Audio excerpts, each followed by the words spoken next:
clopidrogel in infants with systemic to pulmonary artery shunts.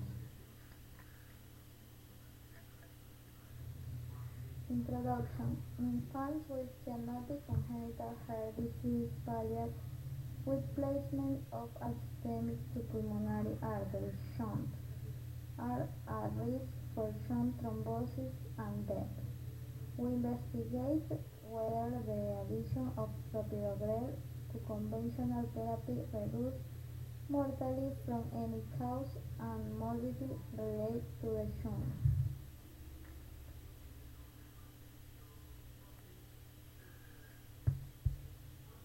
Transposition of the great arteries, or TGA, is the topic. But I think before we get into TGA, it's very important to talk about the fetal circulation, and then we'll talk about TGA. So I'll draw a very, very easy to understand diagram of the heart. These are the four chambers: left ventricle, left atrium, right ventricle, right atrium. And then I'll draw these little openings that are, of course, valves, and then coming through each of these is blood. And this is the pulmonary artery. And it normally goes to the lung. I'll draw a lung in here. But in the fetal circulation, the lung is not mature yet. So we actually don't do this. So there's no reason to draw that in there. It would just be confusing. There is a way that the baby, or the fetus rather, gets blood that is oxygenated, and that is via the umbilical vein. So the umbilical vein is really at the heart of fetal circulation. It carries the oxygenated blood from the placenta to the fetus. So that's very important to remember.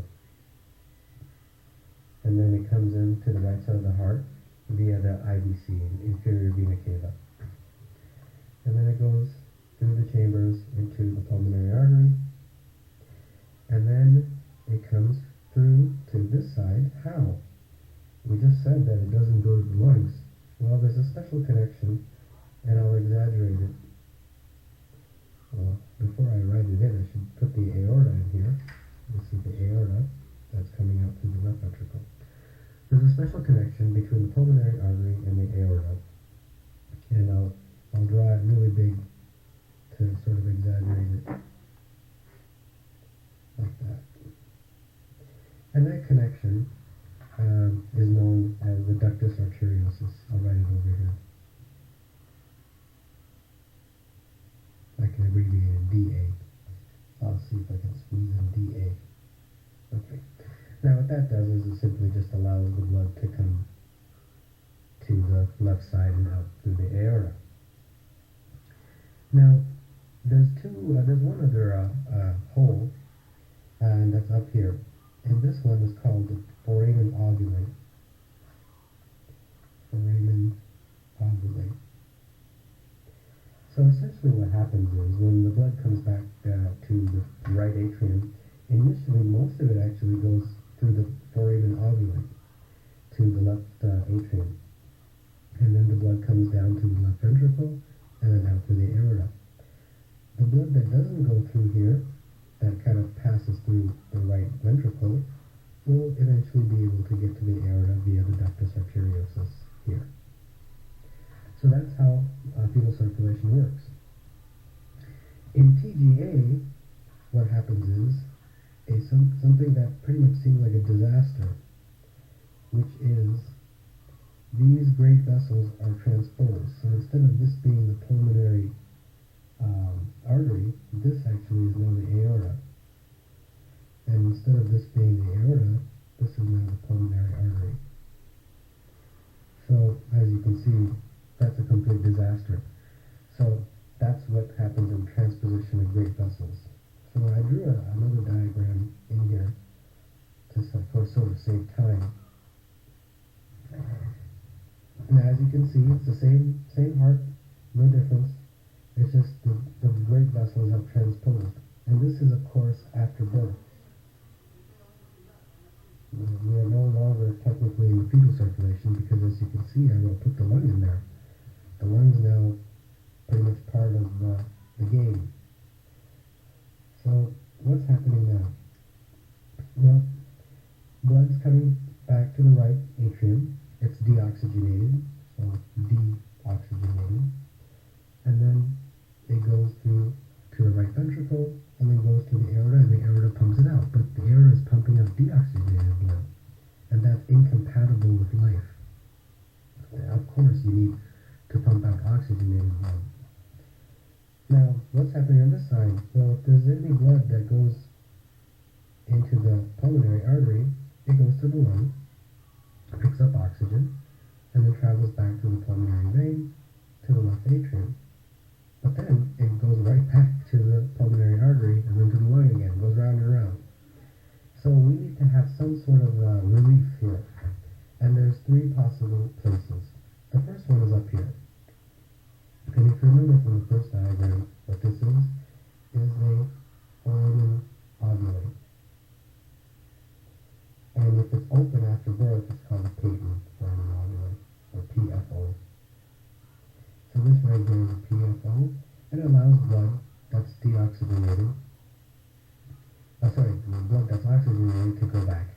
And I think it's probably best if I were to use a different color to describe the deoxygenated blood. Probably make the diagram a little easier to understand. So I use pink. That kind of shows that it doesn't have enough oxygen. So that's the PFO is the first place where the right side of the heart can get oxygenated blood. The second place is right here. This opening right here. Now what's this? We never talked about this in the first diagram.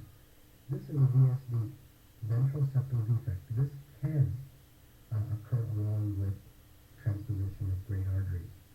It doesn't always happen, but it can. When it does, it allows blood to go from the left side to the right side.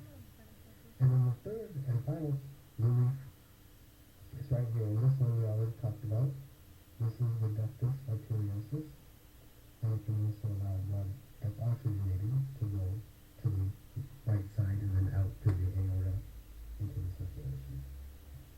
So that is essentially a diagrammatic explanation of TJ. So now let's get into the symptoms. Well, as you can imagine, because there's not enough oxygenation, you will have severe cyanosis. Pretty much within hours of birth, within a few hours of birth. And then also, you can have symptoms of heart failure such as rapid increased respiratory rate, increased heart rate, and of course difficulty breathing. And these are not difficult to understand. The baby just isn't getting the oxygen. Another thing that's really important to talk about is that you can also get metabolic acidosis. And this is commonly mentioned in clinical vignettes.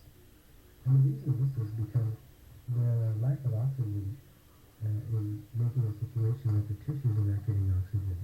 So that can lead to this metabolic acidosis. So how do you diagnose this? Initially you can do an EKG and you can do a chest x-ray. And the chest x-ray does have a very classic sign. It's called egg on the string. That's how the cardiac shadow appears. Kind of like that. I encourage you to look it up to see what this looks like on a chest x-ray. Don't talk about this in clinical vignettes as well. And then the definitive diagnosis is done by an echocardiogram.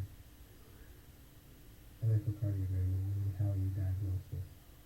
And you'll see the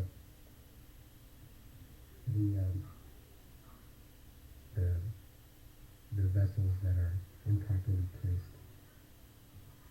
Treatment of this? Well, there's a couple things. The definitive treatment, of course, is surgical. You have to put the arteries in the right place. You have to put the aorta connected to the left ventricle, and you have to connect the pulmonary artery to the right ventricle. But there is something you can do, and it's called prostaglandin E1. What that does is it keeps the ductus arteriosus open. And when you do that, you allow that left to right shunting, which allows the oxygenated blood to come to the right side of the heart, and that can improve the circulation. So let's look at a couple of vignettes, see what this looks like. Let's look at the second one first. A neonate develops severe cyanosis that begins within minutes of birth. Blood drawn 1 hour after birth shows metabolic acidosis, with respiratory acidosis. Chest X-ray shows a narrow base to the great vessels with a heart resembling an egg on its side. EKG is normal. Which of the following is most likely diagnosis? This is a nice clinical vignette that is basically describing transposition of the great vessels. And then the last one, a newborn develops severe cyanosis, occurs within hours of birth. The baby also has symptoms and signs of heart failure, tachypnea, dyspnea, and tachycardia. On physical exam, the second heart sound is shorter and loud. On chest X-ray, the cardiac shadow shows a classic egg on the string appearance. Diagnosis of transposition of the great vessels is established by two-dimensional echocardiography with color flow Doppler studies. It is decided to keep the ductus arteriosus open to allow more oxygenated blood to enter into the circulation. Which of the following would be best to administer to this patient? I think this should say ductus arteriosus. With a tiny bit of a typo there. Well, basically they're saying is they want to keep that ductus arteriosus open. And you do that with prostaglandin. Interestingly, choice B would actually close it. So you wouldn't want to do that with choice A.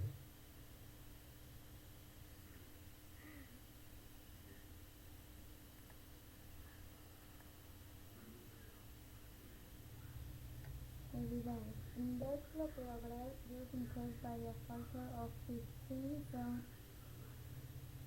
2001 to 2009 in children Corsica in the United States. Some pediatric cardiovascular practitioners have already claimed that clopidrogel is safe and effective on the basis of a strategic single center review.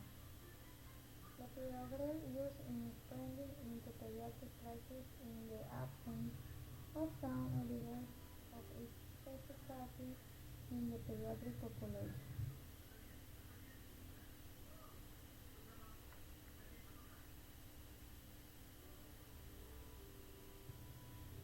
Use. The primary efficacy endpoint was a composite of red, whole heart transplantation, shunt thrombosis, a performance of a cardiac series due to an event considered to be thrombotic in nature before 120 days of age. Our trial showed that adding clopidrogel to conventional therapy did not reduce mortality from any cause or shunt-related morbidity in adults or infants. With congenital heart disease palliated with a systemic pulmonary artery shunt.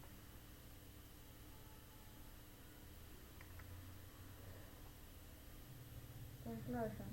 We found the benefit of clopidrogel as compared with placebo in reducing the rate of death for any cause or shunt-related morbidity, particularly shunt thrombosis, even infants with congenital heart disease palliated with a systemic pulmonary artery shunt.